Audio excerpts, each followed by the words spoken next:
back to Inside City Hall. Earlier today, the City Council passed 3 pieces of legislation aimed at strengthening protections against discrimination. The bills deal with housing and employment and oversight of the Human Rights Commission, which has been the focus of a new revitalization effort after years of serious cuts. Joining us now to talk more about it are the bill's co-sponsors. Brooklyn Councilwoman Darlene Mealy is the chair of the Civil Rights Committee and represents parts of Bedford-Stuyvesant, Brownsville, and Crown Heights. And we've got Councilman Brad Lander, also of Brooklyn. He's the council's deputy leader for policy, represents a district that includes parts of Cobble Hill, Park Slope, and Borough Park. Thank you all for being here, and congratulations. Thank you. And Councilwoman Mealy, first time on the show. Very good to see you. Second. Well, first with me. Yes, let me ask you, what made you decide to take this up? Civil Rights Committee, it's a natural fit, but Yes. many of your predecessors did not do this. Yes, we have to think about gentrifications going on in our communities right now, all over the city, really. And this legislation will make sure we have some teeth in it.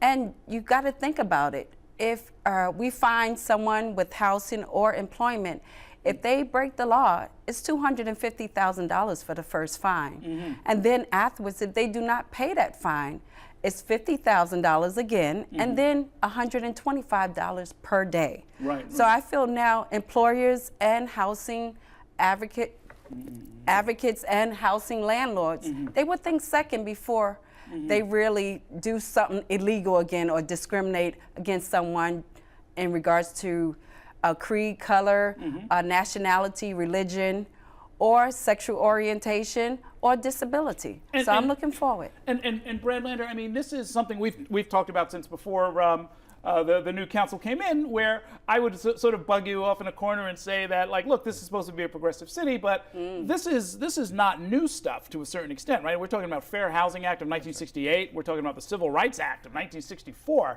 which is where the employment discrimination comes in.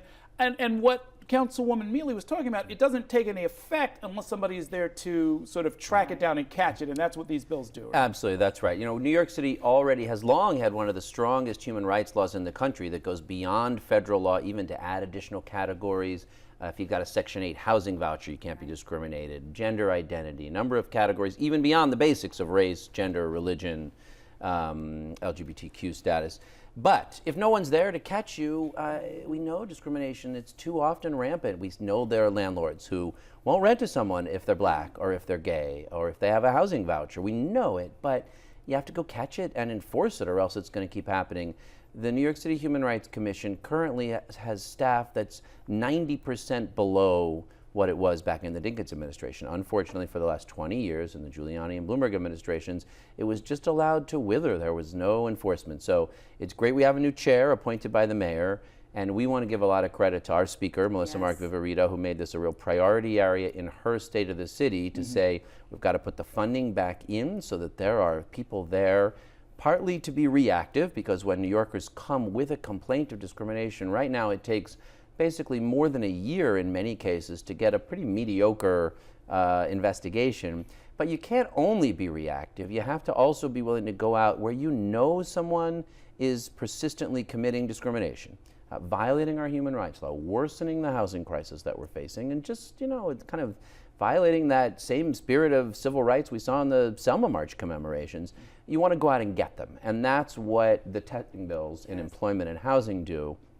Match pair, yeah. Right. Talk a little bit about that. You're talking about, I've seen testing for housing where you have, say, 2 people who have essentially the same qualifications. One maybe is black, the other is white, one is a woman, you know, a single mom, and the other is not. And you sort of go and you gauge the reaction you get at a rental office or from a landlord. Exactly. You also have a bill, though, for employment discrimination. How would testing work in a case like that? The same thing. They were sent 2 individuals in with the same education background, but one may be Asian, one may be African American, and they will see exactly what happens. So I know for sure, even with that, a lot of people feel that they don't have to abide by these regulations. So I know now with doing the testing, they definitely will pay attention, because you never know when we're coming through. Right. And now we're putting the money in the budget in regards to make sure that the testing go from employment to housing. So it's gonna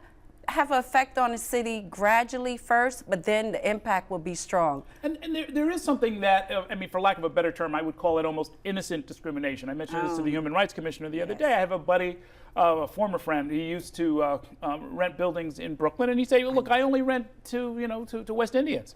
And he just, that was his preference. He thought it worked out for him. It was his business model and so forth. I was completely horrified. I was like, well, you can't do that, That's A lot of people really don't know that, right?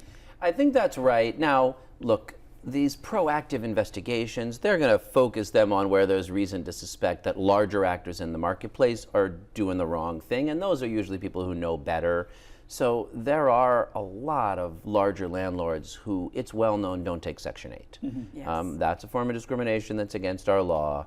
There are certainly, I'm sure, small landlords who may not even know it's the law. Ignorance is no excuse, but you're not going to focus the testing on one landlord with one 6-unit building and go see whether they take a Section 8 certificate. That's against the law and they shouldn't do it. But these proactive investigations really are going to try to target the bad actors who are bigger in the marketplace, who reinforce segregation, and that's what we're going to try to go after. As you mentioned, the speaker made this part of her State of the City speech. What has the reaction been like on the other side of City Hall? Is the city cooperating with you, the administration? Yes, I believe our mayor knows it's a top priority for the speaker and for this city. We have to stop this now. It's been going on for years, undetected, really. And now I'm glad that this legislation is in.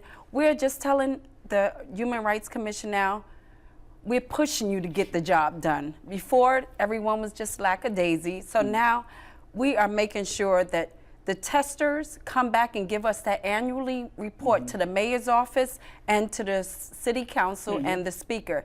And then we can really see if we need more legislation or stronger penalties or more testers to make sure that we get it all the way through.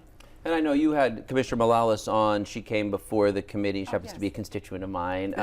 She's really a breath of fresh air. I think she is really committed personally and has the experience and the career to match. So I'm very optimistic that she'll be able to take leadership and with these additional resources and with this new legislation be able to take off. Okay, we look forward to seeing how all of this plays out. Thank you so much for coming in to tell us about it. And again, congratulations on getting something done that many of us were hoping would have been done a long time ago. We're going to take a short break now. I'll be back in a minute with a preview of tomorrow night's program. Stay with us.